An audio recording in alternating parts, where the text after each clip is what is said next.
Okay, now I'd like to introduce Severin Fayerman, our speaker for tonight. Severin is the founder of Baldwin Brass, survivor of Auschwitz, and this man has a wonderful story to tell. And I think it's very important for you young people in this room to hear what this man has to say so that history does not repeat itself. Severin Fayerman, everyone.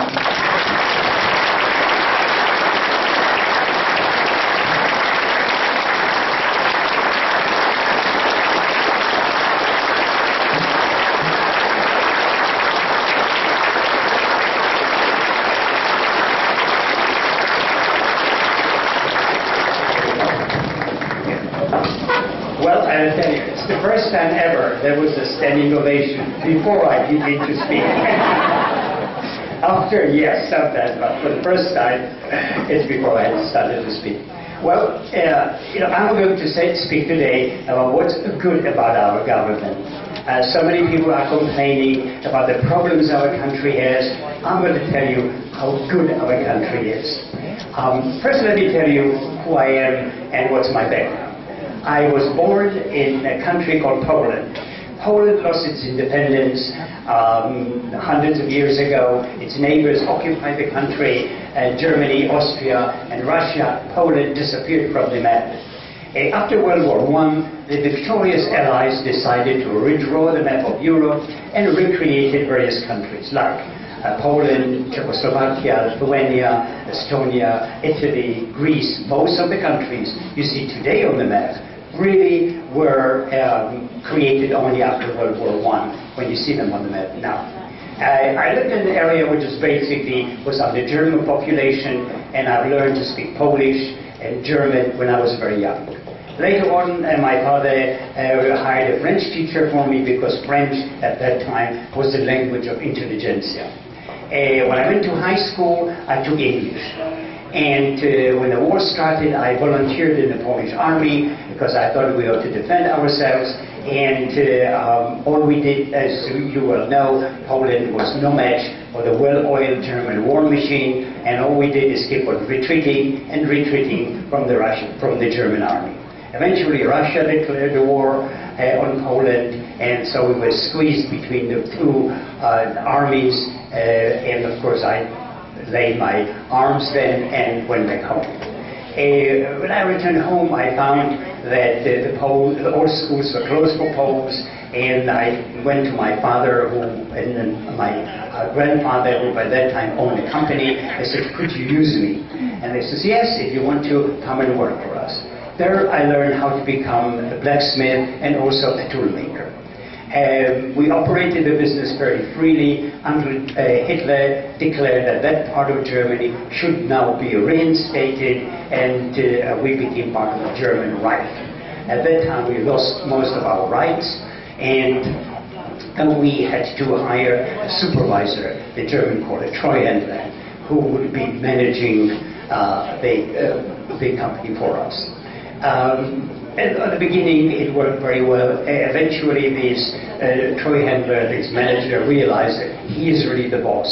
He is really running the company. And after he learned how to run the business, he became very belligerent and sort of started, we feel, getting rid of us. He belittled us in front of the employees. We just felt very unsafe. At that time, Hitler declared all Germany Judenrein, free of Jews. And all the Jews in our town were being expelled. Our city was predominantly Jewish, maybe 70% of the population, so the city was nearly empty. By that time, America entered the war and began destroying many of the parts in the western part of Germany. So Hitler and his army and his cohorts decided that maybe they ought to resettle those people into the area which was vacated by the Jewish people.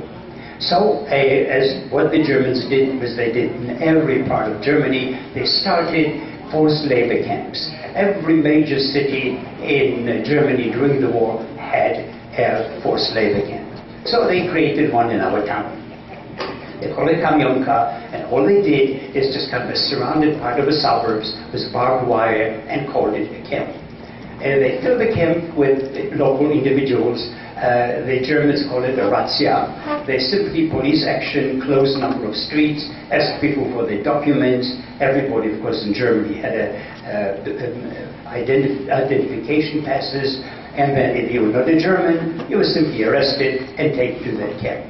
Well, one Sunday morning, a police knocked on our door. I lived then with my father, my uncle, and my mother. And we were arrested and taken to the camp. We believed that this was the work of the supervisor, who thought it was a good opportunity to get rid of us.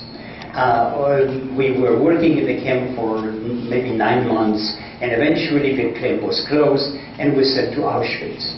In Auschwitz, very fortunately, I was rehired by a Siemens electric company that was looking for tool makers, since I knew the trade, and I was taken out of Auschwitz. And most probably this is how you can see me in front of you, because I did not spend all my time there. I work in a factory. Eventually, the Russians approached the camp, and we were evacuated, and I was taken to another camp called Buchenwald. I stayed in Buchenwald for a short time. Siemens traced me there and had me transferred all the way to Berlin. I worked in Berlin on a second shift as a tool maker in a very modern and new gigantic plant owned by Siemens. By this time, I want you to know America was deep into the war. Berlin was bombarded every day. You could watch at 10:30 in the morning, beautiful American planes flew over Berlin, destroyed part of the city, and flew away. In the evening, about 10:30, 11 o'clock, the British night bombers would come and do the same thing, day in and day out. Berlin ceased to exist. They were absolutely destroyed. 80% of the city was being destroyed. Well, one night, when we worked on a second shift, the British came over Siemens, apparently with orders to destroy it, and they did it. And, sometimes you think you see it in the movies that Hollywood has created it. Really, it was unbelievable. After about 2 hours of bombardment, I don't think there was anything left. There was 2 stones on top of one another. We were in the shelters, and I survived the bombardment. Went back to the camp, waited what's going to happen. Well, what happened is, again, by that time, I want you to know, there was no sirens blown anymore. The Americans had such a superiority and control over Berlin. They flew in and out all the time. Well, they flew all our camp. We went into shelters, all the prisoners, maybe 1,000 people in this particular camp, and they dropped incendiary bombs, destroyed the camp within 2 hours. It was all burned down. Then later on came smaller American planes, and again, you think you see this in the movies that's Hollywood made. It wasn't. I saw it with my own eyes. Unbelievable skill of American airmen. They flew over our camp and slowly lowered themselves. There were small planes. We went into shelters, and then they started shooting up the guards. The guards were in the towers, and of course we were in the shelters. After maybe 15, 20 minutes, 80% of the guards were dead, and none of the prisoners were injured. Unbelievable. I could have escaped. But you know, I was in the middle of Berlin, no money, no hair, a tattoo on my arm. I figured, oh wait, what's going to happen? Well, police came in, rounded us up, and took me to another camp called Sachsenhausen. Sachsenhausen was sort of a camp right in the center of Berlin, where Hitler kept the heads of various states that they have conquered. The prime ministers and high officials of France, Belgium, Holland, Denmark, all were imprisoned over there, and Germans as well. Few people realize how many Germans were in a concentration camp. In Sachsenhausen, mainly there were clergymen, there were ministers and priests. As we know, Germans, some are Catholic, some are Protestant, and they were terribly treated, and they lived in very bad conditions. Every day they used to bring civilians into the camp, paint their bodies with black paint, put a big sign on them, I am a criminal. And then, by the end of the day, line them against the wall and shoot them. So they were treating their own people quite badly. Well, there was no work for us in this camp. We just waited for developments. When developments came in, Russians approached Berlin, and we started hearing the bombardment of the Russian artillery. Americans stopped at the River Elbe and never approached Berlin properly. So the Germans marched us out of Berlin again on my final death march from Berlin to the North Sea. We were marching all day long without any food. At night, they lined up blankets. We lined up blankets in the forest and laid 3 or 4 guys together just to keep ourselves warm. It was early spring, was end of March and beginning of April, and northern Germany is quite cold. American planes kept on lowering ourselves and checking us out. Of course, it didn't hurt us. They just wanted to be sure what happened to us. And another miracle occurred, something unbelievable. You know, we had, as I told you, had nothing to eat for days upon days. One day in the evening, as we were approaching one of the forests and we started getting ready to lay down for bed, we were told that the Red Cross came in. Can you believe that somehow the American Red Cross went through the front lines, German front lines, to issue food to us? They brought us K rations. First food we ever had, because the Germans opened each one of the K rations and took out chocolates and cigarettes and the good stuff, and everybody got whatever was left over. I remember I got a can of dry milk. I've never seen dry milk before. Not very edible, but it was food anyways. Maybe 2-3 days later, they placed us in one of the quarries. When I woke up in the morning, I realized that a few guards were only left. I climbed out and I speak German fluently, asked them, what's going on? And they said, well, you can go. The Americans are very close and everybody's leaving. Well, they didn't have to say twice. I ran down, told my friends, let's get out of here before they change their mind. So we walked up. I remember it was a beautiful day in April. It was sunny, lovely. I couldn't believe it. I was really free. We kept on walking and walking. I didn't want to stop. I was afraid I would be caught again by the Germans. At the end of the day, I saw an unfamiliar tank at the end of the road, an unfamiliar soldier I've never seen before. There was a GI standing in the middle of the highway with a gun pointed on the oncoming traffic and a tank blocking the road. We walked up to him, he looked at us, we looked so bedraggled, you know, of course, in these pajamas, blue and gray, waved us across the tank. I was saved by the American Army that was rushing along the North Sea, because by this time the Germans have developed a V-bomb, and there was nothing to stop it. It was actually a rocket, and they were shooting it out of the edge of the North Sea. So the American forces are rushing against the edge of the North Sea, trying to stop those launching places. And that's what I was saying. I went back after we were on the other side of the tanks. A couple of American officers came by and said there will be trucks taking you to a rehabilitation center. I was sent to it was actually a submarine school in the city of Rostock, which is actually a port on the North Sea, and the United Nations had supervised it. I speak several languages, so they employed me as interpreter. I improved my English working for the Americans, and then I remembered my father told me that if I ever survive the camps, I should go to Salzburg, where my grandmother's house was. My mother was born there. I went back to Salzburg, and lo and behold, to find out the whole family survived the war, all the various camps, and they were waiting for me to come back. It was an unbelievable reunion, you can imagine. Then my father went back to Poland and tried to get this factory back again. Unfortunately, the Russian government and the Polish communist government have nationalized all businesses. We employed maybe 250 people, and therefore it had to be a national company. And my father was afraid to stay behind and decided to come back to Salzburg and said, well, the only thing we can do is emigrate.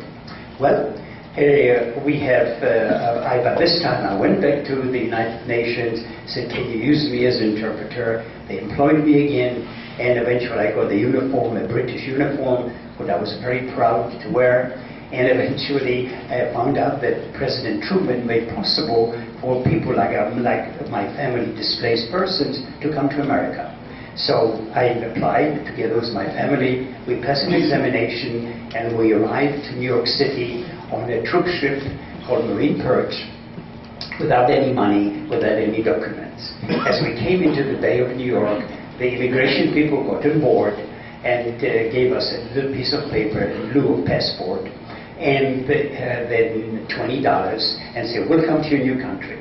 So with $80, our family landed on the west side of New York.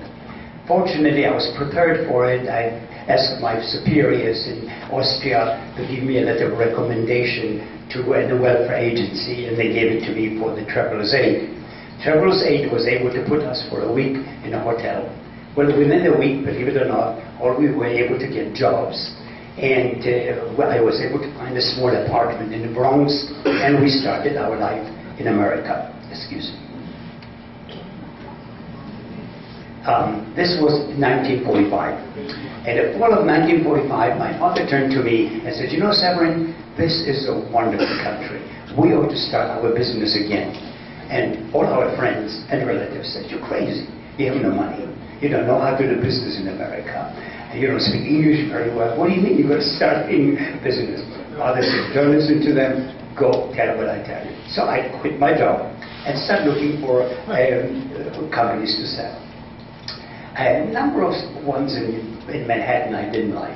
Then one day there was an ad in the New York Times saying Baldwin Tool and Die for sale in Newark, New Jersey.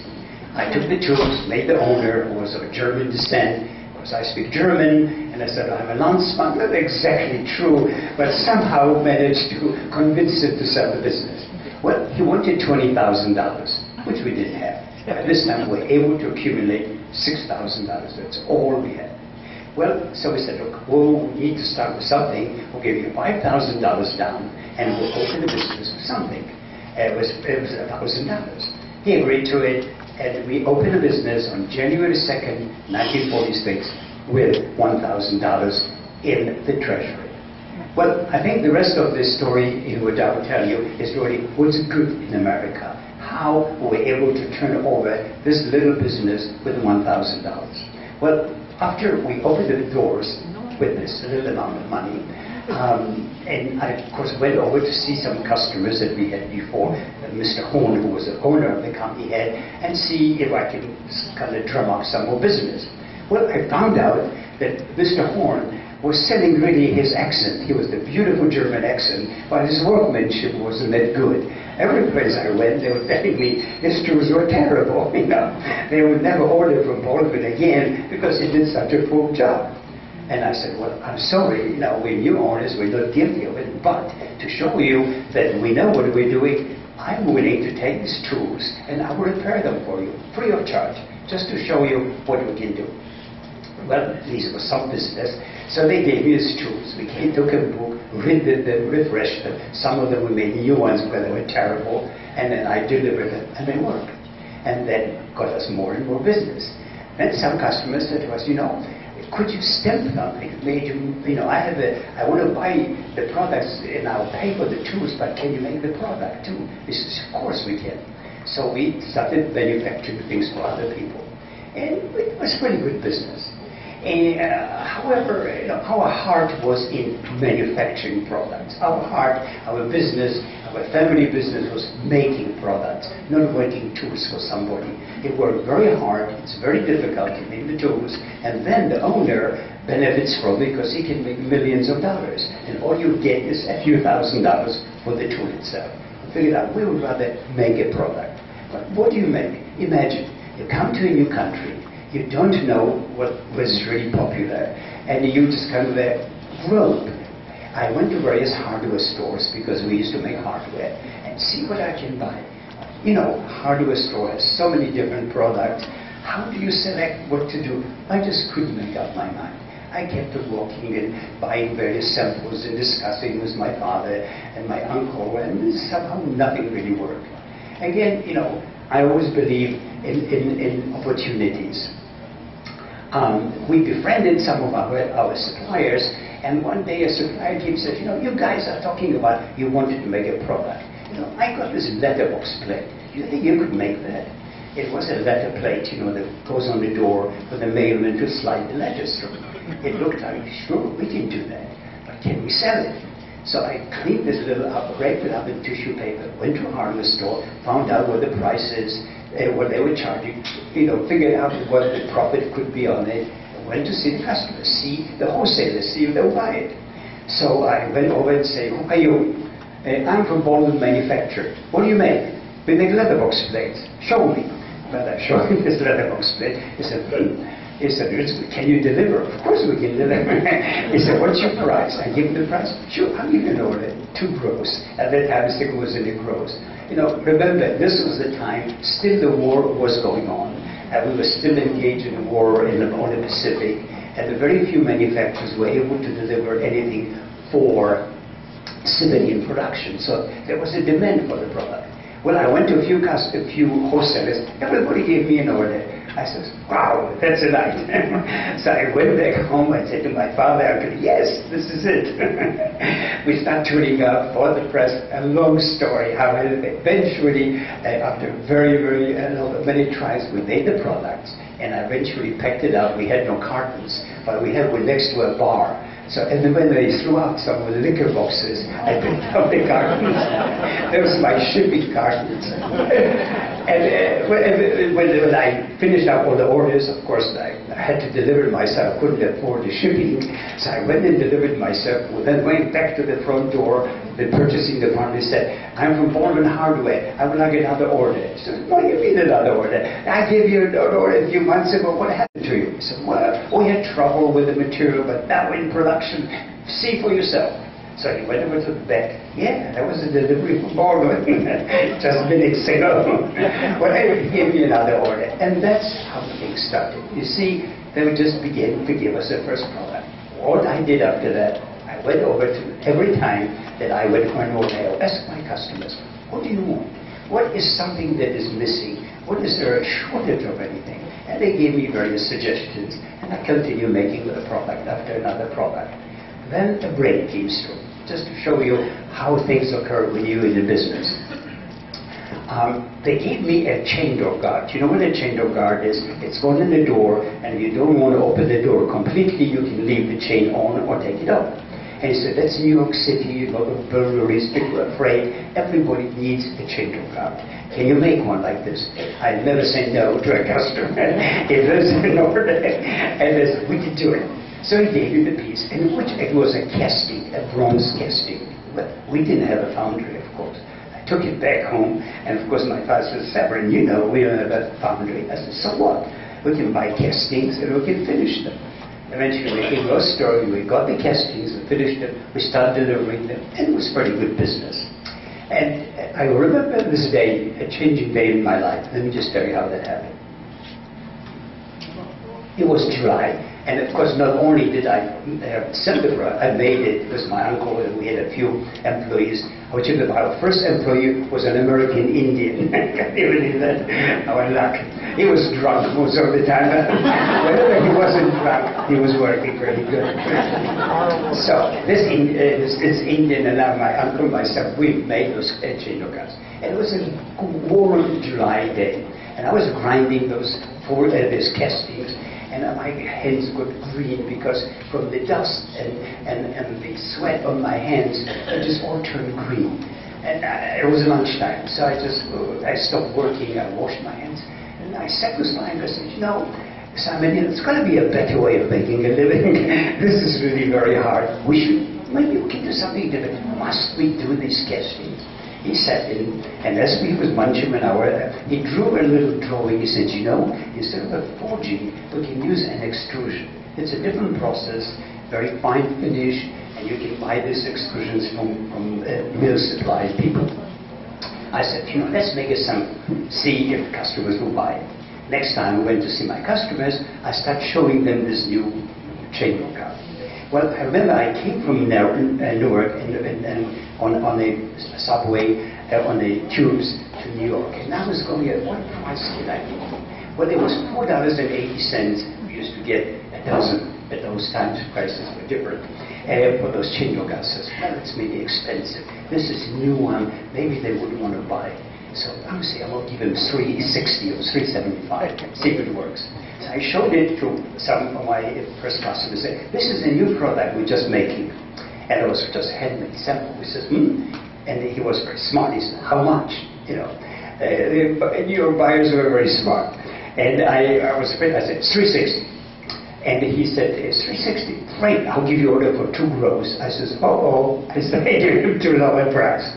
So next time I went to the next cafe, it was 375. By the end of the days, it was 480. And eventually I came home with piles of orders. I said, this is it. And it was so simple for us to make. Nobody ever created anything like it. We made a pile of money on it. So and this was a turning point. A stupid little item made really so much money for us. We were able to eventually pay off Mr. Horn and continue to grow and expand. But as my business grew and new items being added, I was wondering why so many castings are being made in America. Reading was once a great casting center. Actually, Joanna Furnaces was the first gray iron foundry in America. So all this area between Lancaster, York, and Berks County, and even Lehigh County, great foundries were here. And of course, this is where hardware set up in here. There were 5 large hardware companies, all of them making castings. While I was still in Newark, New Jersey, I would start receiving a little notification that these companies are going out of business. I came to Reading to see what these companies are about. I realized they're all industries, brick buildings, some 4, 5, 6 story high, like Reading Hardware. But I like the people. I thought, this is my kind of people, the German, Polish, which I come from. And I said, that would be just a place for us to move. And so I convinced my father to eventually move the place here to Reading.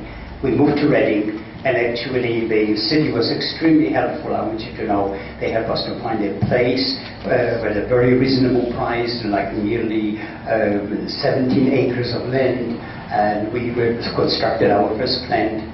And as we start manufacturing products in here, I hired a lot of course, local people. And most of them are foundry people. And I told them, I am a blacksmith. I don't know castings. But we can forge these things that everybody is casting. So I eventually was able to buy a long story. So I wrote a book about my life. There's not enough time for me to tell you all these details. If you're interested, I've got the book for sale after my presentation. So we thought, what can you replace the casting with forgings?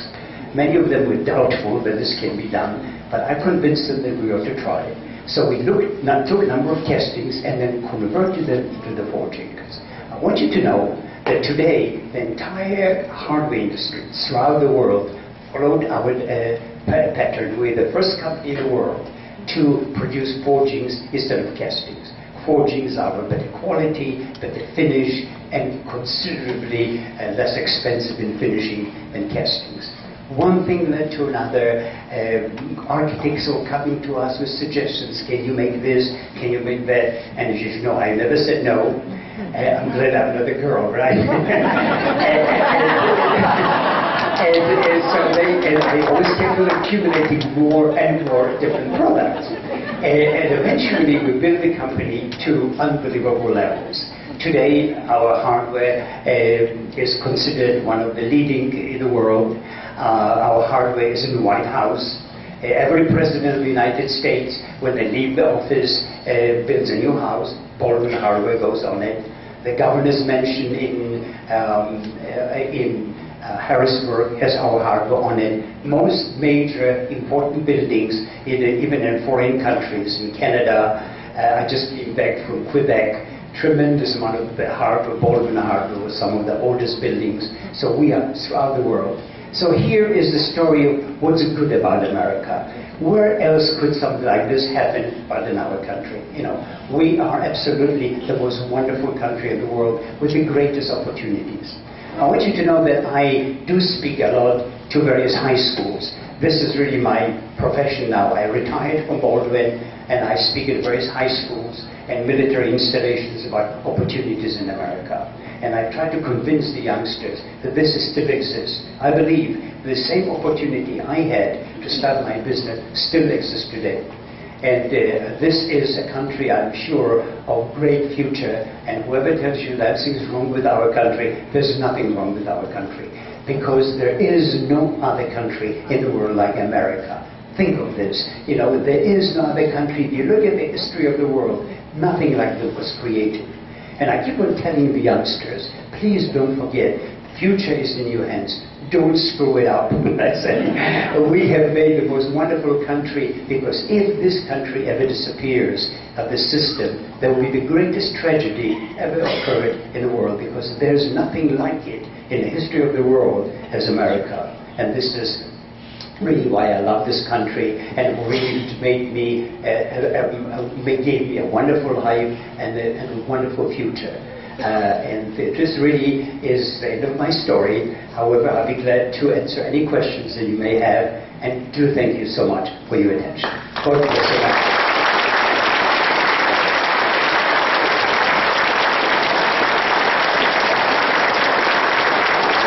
Thank you very much. You're very kind. Thank you. That's okay.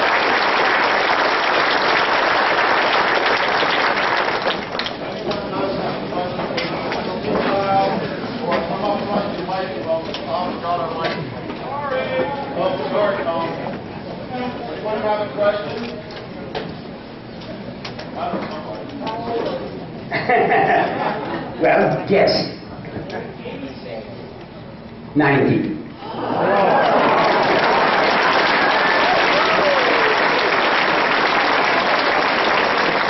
Good old Polish stock. Any other questions? How about you young people in the room?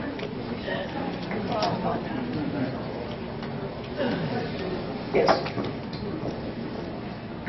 My question is, you've been here so many years, you've seen this country's transition. Do you see this country today, compared to where it was, where we're taking away some of those opportunities by having more government control over our lives, our industry, where maybe the opportunity you had is starting to fade away? You're absolutely right, as far as the government is concerned. I do see the changes that is occurring. I think there's no question about it. As a matter of fact, as a manufacturer, my greatest enemy, I thought, was the government.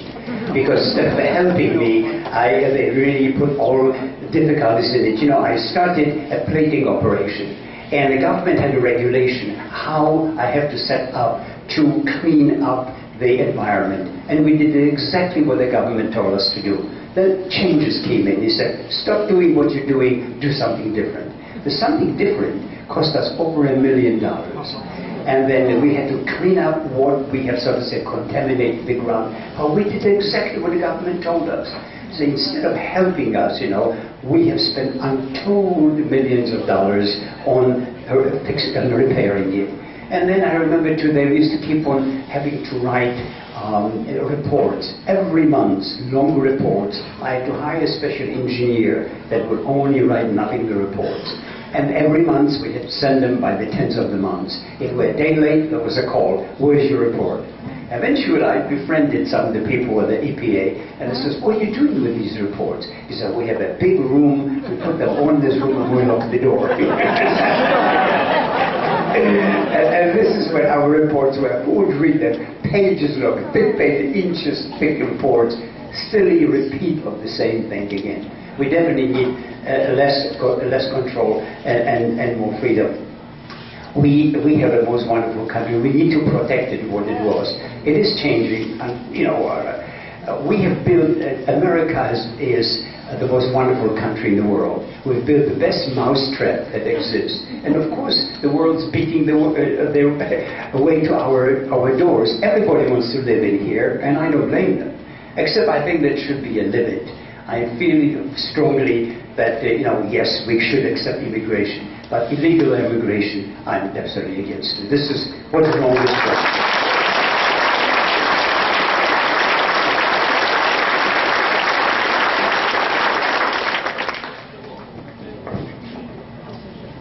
I have a question for you, and it's actually for the young people in this room. If you could say anything to the young people in this room, what would you tell them to do to help bring their country back to the constitutional republic it's supposed to be? First of all above all, believe in this country and be proud of being an American. Believe that this is a great privilege. Tell the youngsters in the schools even today, you have won on a lottery. You've been born in this country. Don't forget it.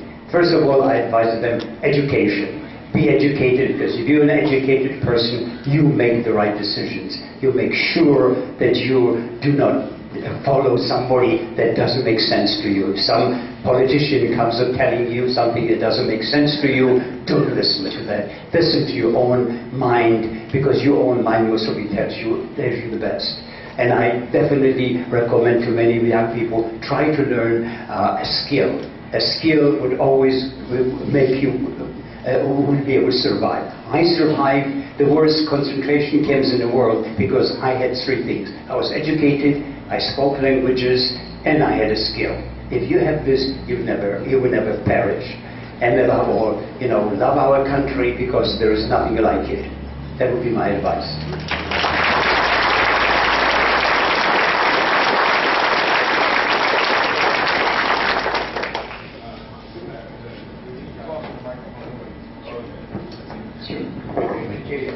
You had the unique opportunity to see the National Socialist Party be born and rise to power. Do any of the things that you see happening in Washington today give you stark fear that the same thing is creeping in here?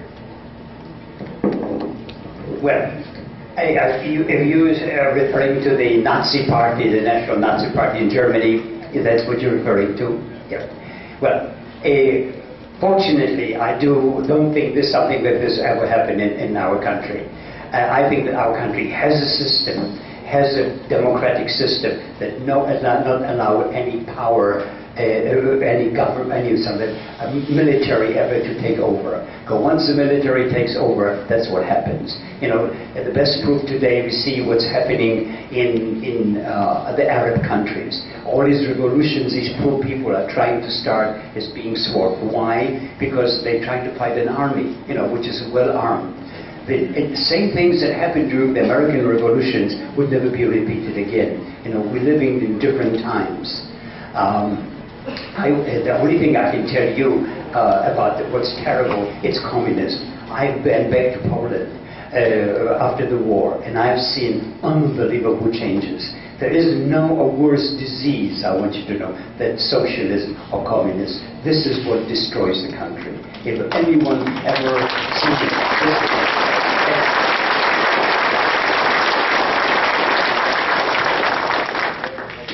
we need to protect our liberties, no question.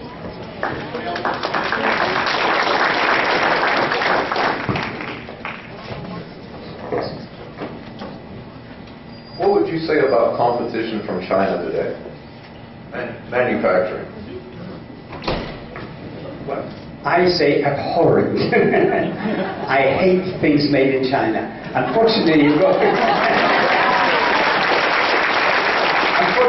a store, it's hard not to find it made in China. I just really can't believe it that they were dealing with the Chinese. Long ago, China was our greatest enemy.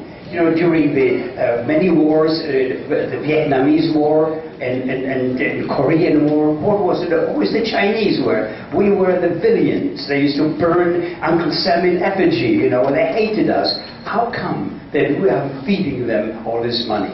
It is absolutely unacceptable.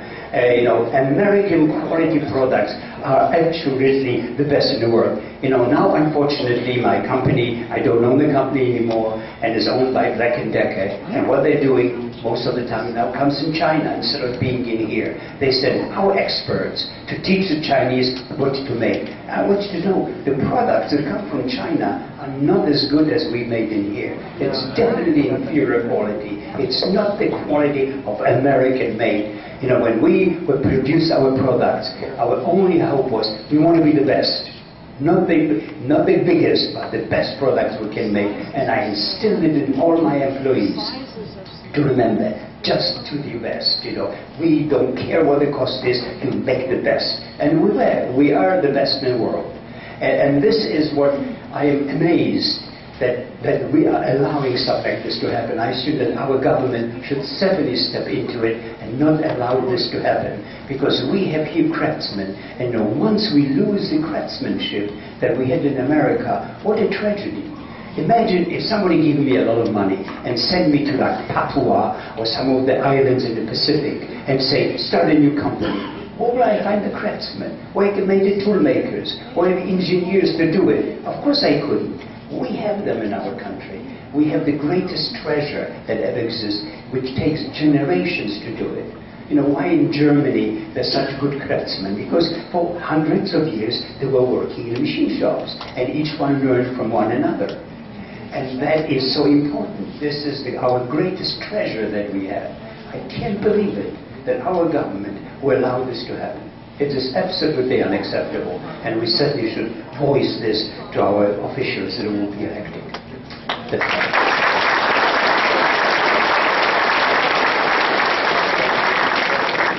We have time for one more. Hi. I don't remember the founder that said this, but one of the founders said that without producers, we'll lose our liberty.